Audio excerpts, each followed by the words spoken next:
Welcome back, Mr. Goodberry. The First Star Logistics studio is fully equipped and ready to record.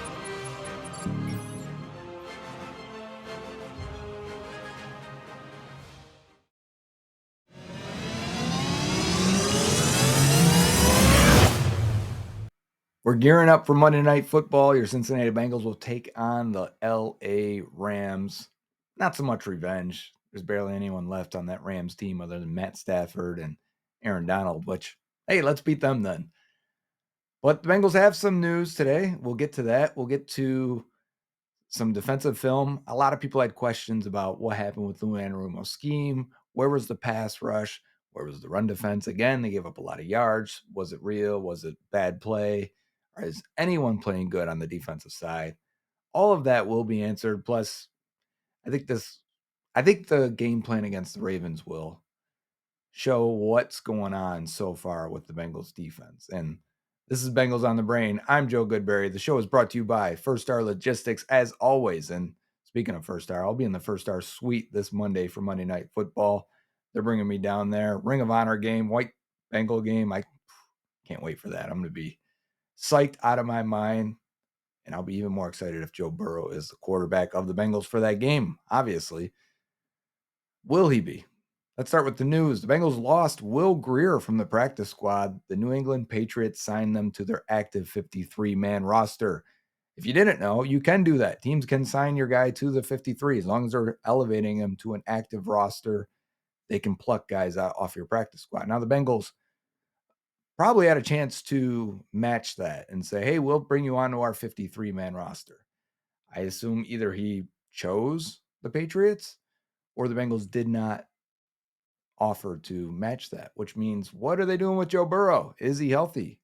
Well, we know that, but is he able to play on Monday?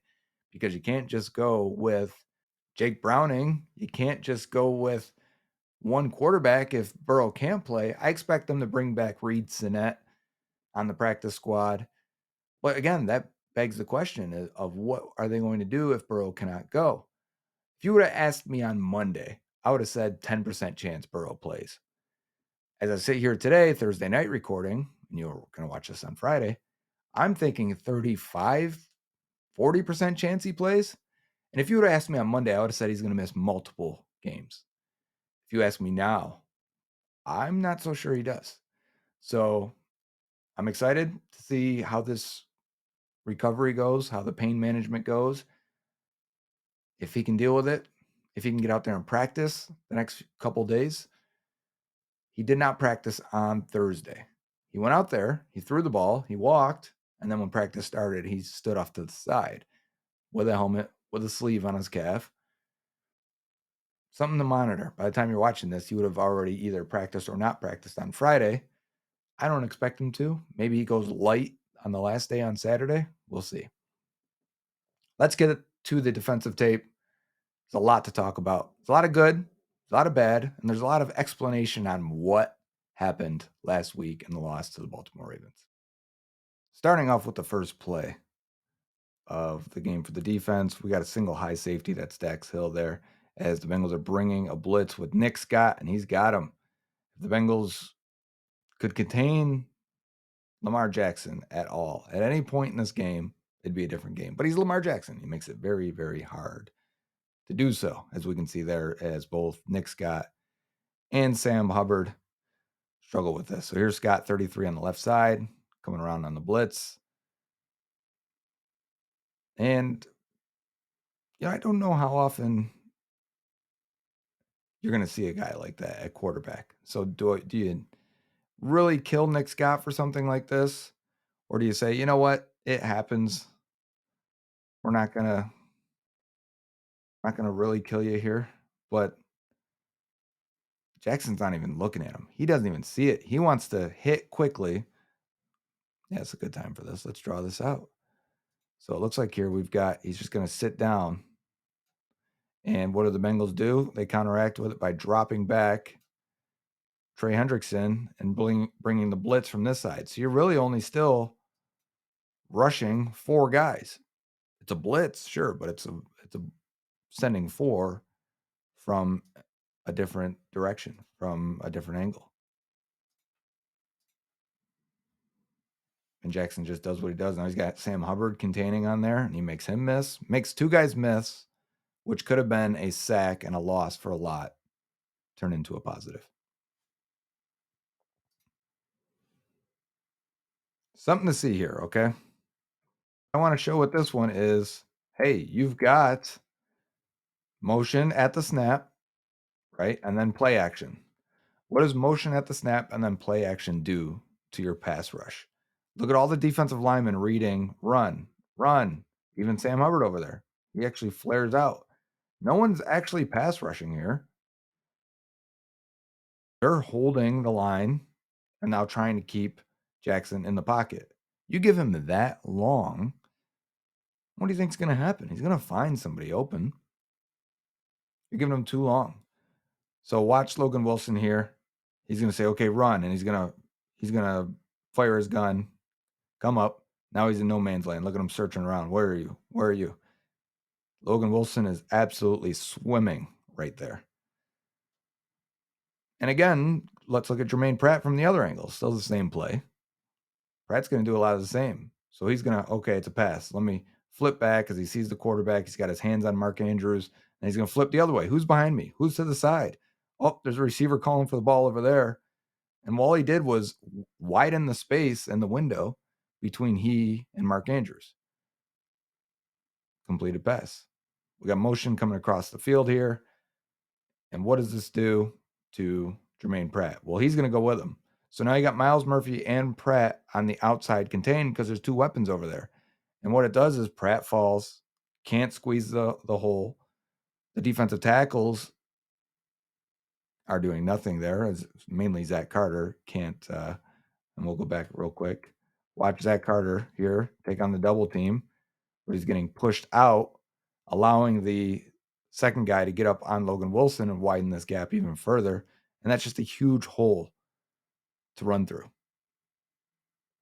And I believe we have we've got the wide angle here. So you can see how big of a run it actually is as we're bringing motion across. How many guys end up going over there? Look, we got 3 Bengals, 3 Ravens. So what you did is now there's only 7 guys in the box because you got the deep safety as Nick Scott. Not exactly in the box. I don't want to say that. You have 7 guys in the play, 7 defenders. You'll run against 7 all the time for a run-heavy team like the Ravens are and can be and used to be. I don't know if they are still. Well, as this game goes on, we'll see. But to only run against 7, they're not going to get that very often. So it's good for them. Look at all this. Look at all this motion. A guy coming across the field. You're pulling number 65. You're faking the jet sweep and then pitching it out to 43. You want to create space. Oof. I don't know if you guys caught that, but watch Morgan Moses. 78. Watch Morgan Moses come out. He's going to pull and he's going to get some on our guy, Mike Hilton. And it's a shame because we like Mike Hilton, but we also like good blocks because we like football. And yikes. Dax Hill tackling Justice Hill, his brother. Let's watch DJ Reader in the middle. It's not all bad. DJ Reader with the quick. And sometimes that center doesn't block you. See a pop up, you expect it. You see the guard coming across, and you got to be quick. Your reflexes have to be fast. You got to hold your ground. And he's pointing it out. You see it. I want you to watch this here. This is important. Myles Murphy, 3 defensive ends are out there because if you look for the Ravens, they're out there with a bunch of wide receivers. But Sam Hubbard has to go over and say, Murphy, you got to get out of there. You can't play D tackle. I'm going to go in and play D tackle here. So you only got BJ Hill and Sam Hubbard. Bengals are out there in their nickel defense. Mike Hilton's out there. So Hubbard's going to take the fall here. He's going to say, okay, I'm going to go play defensive tackle and I'm going to get low and take this on. And Logan Wilson, you need to follow me and make the tackle in the open hole. And man, does he. Look at Hubbard take this. 2 guys there, and then he and Pratt really, and then Logan Wilson filling. That is a tremendous job by the veteran Hubbard. He hasn't done much this year, but plays like that go unnoticed. Again, we got more pre-snap and at the snap motion. Are we going right with it? Are we going left with it? Let's watch Logan Wilson knife through that hole, make a tackle for a loss. There we are, Logan Wilson. There you go. Third down early in the game after the Ravens just had a long drive. The Bengals are going to be in man coverage with a deep free safety, and they've got Dax Hill covering Mark Andrews. And that's what you want. I mean, that's what he's here for. That's what Dax Hill seems to be doing. Oh, let me clear that. That's what he seems to be doing. Does a good job. Breaks that pass up, closes in on it. Well, let's watch the Bengals defensive line. Myles Murphy getting some defensive tackle reps after I just said he can't do it, but he can against the pass. Here, pass rush. Okay, he just rushed into a brick wall there. Nothing happening. Nothing going on. Not to be too mean about it, but you also got to blitz up the middle. Watch Logan Wilson. He's going to come around and loop around B.J. Hill. And in doing so, he's going to close the lane on Lamar Jackson. And then Mike Hilton's going to spy and close the middle lane. You're creating a pocket. You're saying, Lamar Jackson, we want you to throw from the pocket. This was the game plan, right? You've heard this before, haven't you? Make Lamar Jackson throw from the pocket. Don't let him run around. Don't let him escape the pocket and create plays. That is outdated because Lamar Jackson can throw from the pocket. Now, this wasn't a completed pass, and it was a bit wobbly, but that was the only place he could throw it is to put it up there and let his guy make a play, and he couldn't come down with it. Good play by Dax Hill. And we're going to see that later. I wanted to point that out because we're going to see it. Lou Anarumo is going to continue to say, Lamar, throw from the pocket, and Lamar's going to do it. Bengals is showing a too high shell pre-snap here. And it's going to end up being man coverage across as the safeties are going to cover those tight ends and Bateman. So it's going to end up with Dax Hill on Bateman. It's really a cover zero. And you're going to have Germaine Pratt blitzing off to the right side around the edge. And then Logan Wilson coming up to the middle. So this idea here is not so much to actually get to Jackson as much as it is to contain Jackson. Because watch Wilson, and then you're going to see from the left side is Mike Hilton. They're kind of just going to want to keep him in that pocket, and he stands and delivers. So not a great plan so far. We got more motion. Eyes on DJ Reader coming all the way across the field here, all the way, and making a nice hit and stop against the run. We're going to have a blitz off the left side here. It's going to be Dax Hill, and he's got a clear shot. So we gave Nick Scott some grief about missing his. Dax Hill gets hit by the okey doke from Lamar Jackson and then completes the pass. Bengals are showing a blitz clearly, right? They've got everyone walked up to the line. They've got the safeties all back. They're like, yeah, we are without a doubt bringing 1, 2, 3, 4, 5, 6, 7, 8 guys. We're bringing 8 guys, and you got 3 on routes. So no matter what you're going to call here, it's one-on-one with all these guys. And Lamar Jackson's going to say to his running back here, I need you to come up and I need you to pass protect so that we have potentially 7 guys blocking 8, and I can get rid of the ball real fast if I have to. So that's what you see. Let's see what Lamar does when he comes up and he puts everyone in and says, okay, I need everyone to block here. The Bengals say, nope, we got him. Back out of the play. And they do. And when they back out into a Tampa 2 cover 2. A Tampa 2 cover 2. And Lamar says, oh, I got to run now. And it's third down. And they come up, they rally, they make the tackle. It works. This next play, and I'm going to go back because I'm sure we get it correctly. This next play is right after Joe Burrow's interception at the goal line. And a good offense, a good team likes to take a shot right away. And the Ravens do. And really what they've got here, there's 2 routes you really need to worry about. Is they got one guy going deep. Zay Flowers is going to go deep, and I think this is him. And then you also have, it looks like Bateman coming all the way across, which is great. That's not, that's nothing to be worried about. You've got this covered pretty well because you have looks like a cover 3 situation here. where it's going to be DJ Turner, Cam Taylor-Britt, and Dax Hill as the deep guys. So you should have this all covered. Let's see how it plays out and why and what happens. Eyes on Dax Hill, though, if you can for me. So you see Dax right there. He is firing and he's attacking this crossing route. And now he's supposed to. This is what his job is, because DJ Turner is going to replace him as the deep free safety. And this can work because Turner can do this because there's no other, look down here, there's no other receiver he's got to even worry about from the Ravens side. But he's got to get on his horse and he's got to go. Not saying it's Turner's fault at all here.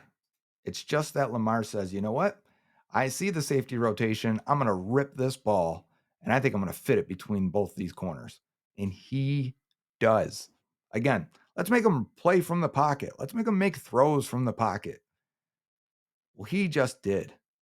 He just shoved the knife down your heart, ripped your heart out, whatever phrase you want to use here. Let's watch Trey Hendrickson.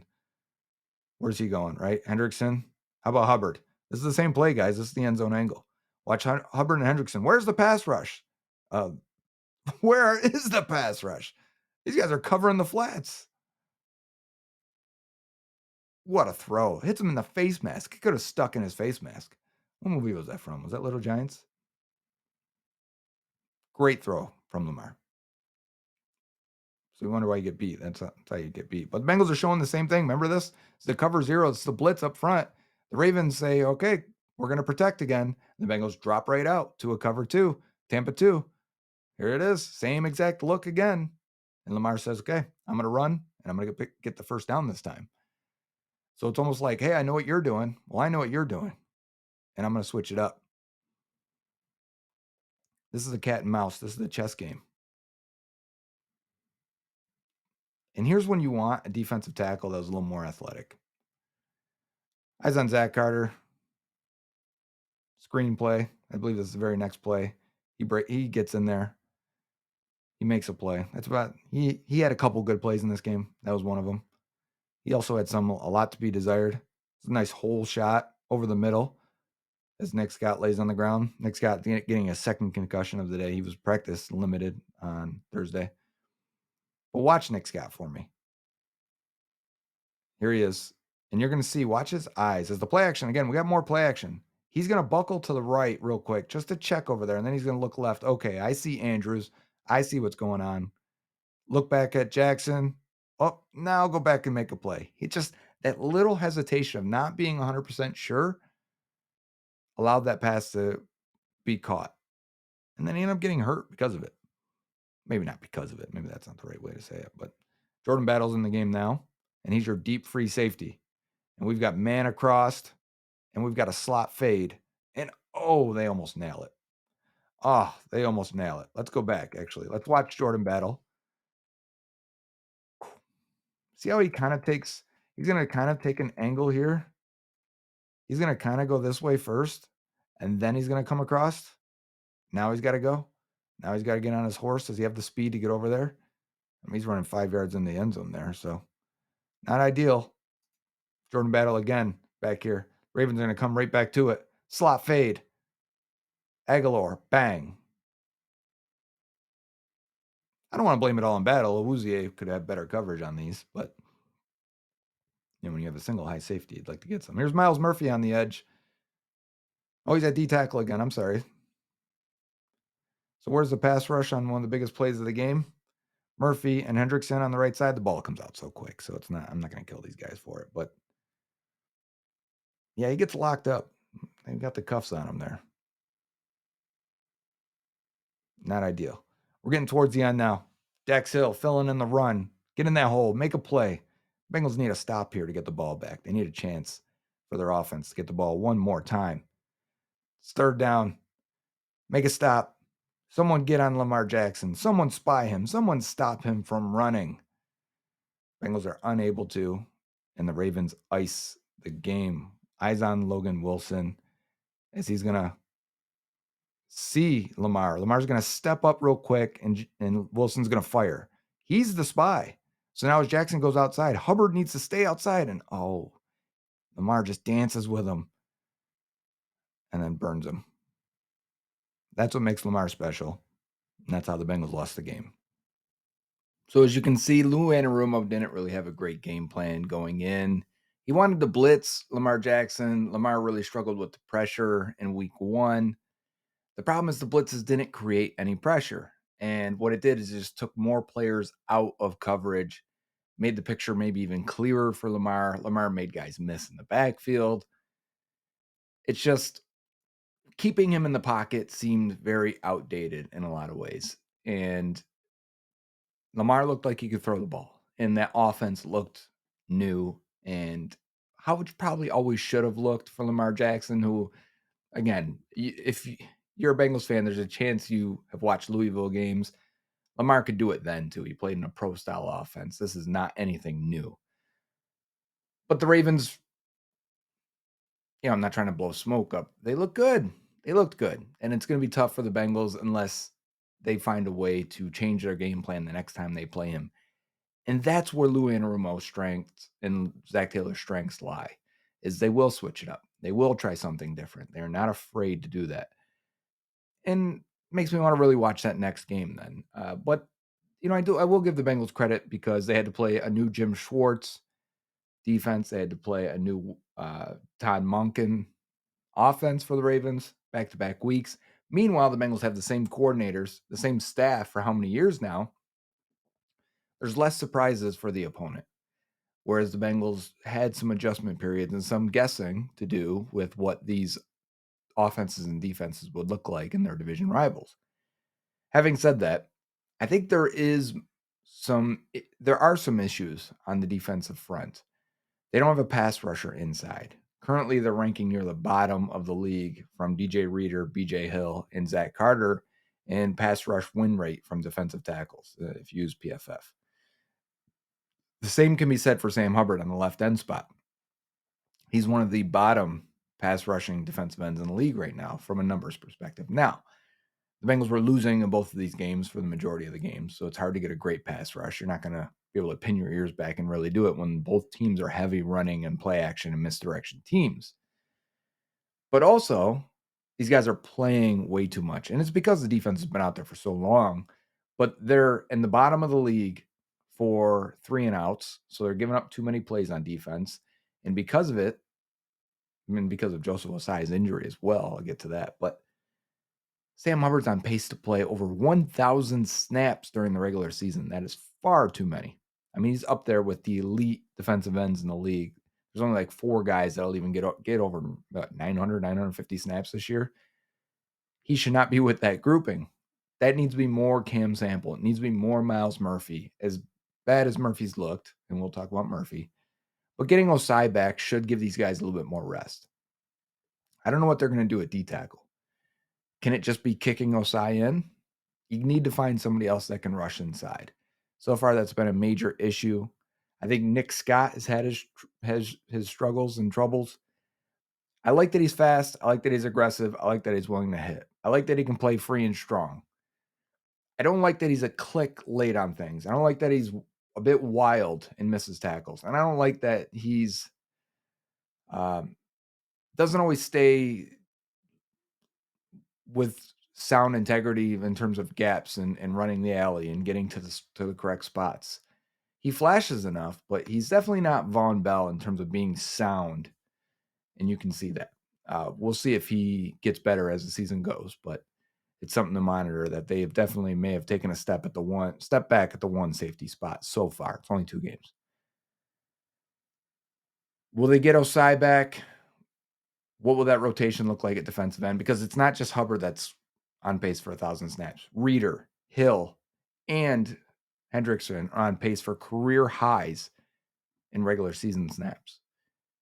They're on pace for the 4 of them to play 650 more snaps than they ever have in their careers. That unit, you can put a whole nother player in there.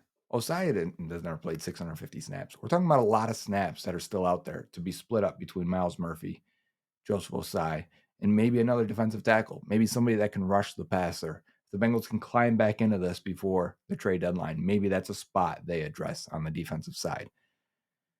And then Myles Murphy.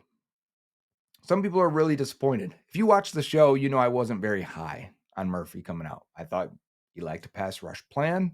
I thought he had the production of a guy who's never going to be a Pro Bowl type edge rusher. And if he does, it's probably not going to be for 2 years, maybe even plus, maybe even further than that. I see him as a more athletic Sam Hubbard in his prime. And he's only 21, so he's got time. But I went back since 2016 and pulled PFF data on first and second round edge rushers, edge defenders, and I eliminated the top 15 picks, the Aiden Hutchinsons, the guys that jump right in and they're great right away. And I looked at guys picked between pick 16 and 60. And based on the average and how many snaps they play, we're talking about 25 pressures, 4 sacks, 15 defensive stops. And if Sam Hubbard and that's on 423 average snaps for these guys. Murphy's only on pace for 270 snaps. We're talking about 16 pressures, 2.5 sacks, 10 defensive stops. Slow your expectations unless he gets a huge jump in snaps, which as of right now, I don't expect that to happen until he shows something. It's a pick for the future, and we can criticize that, but it's too early to criticize Murphy himself. This has been Bengals on the Brain. I'm Joe Goodberry. Make sure you enter the First Star Logistics giveaways. Those will be announced. This week's will be announced during halftime from the First Star Logistics suite. I don't even know who's going to do it. They've hinted towards it on Twitter, if you follow First Star Logistics on Twitter. And they're like, who's going to be the special superstar guest or something along those lines? And I'm like, who's that going to be? I'm excited. I want to see who it is. That means they're going to be up there with us watching. My mind's already running wild who that could possibly be. But make sure you enter. It's easy to enter. It's free to enter. Just like, subscribe, share. You'll see it in the link below. It's in the description. If not, find it on Twitter. And if I see you on Monday, I'll be out there pregame, at the game. If you see me in the hat, which I probably will be wearing this one, actually, now that I think about it, say something. Come up. Let's talk. Let's talk Bengals. Let's talk ball. Let's talk Cincinnati. I'm down for whatever. Hope to see you there. Until next time. Dave Lapham here, and every day I am grateful for my experience to have played professional football.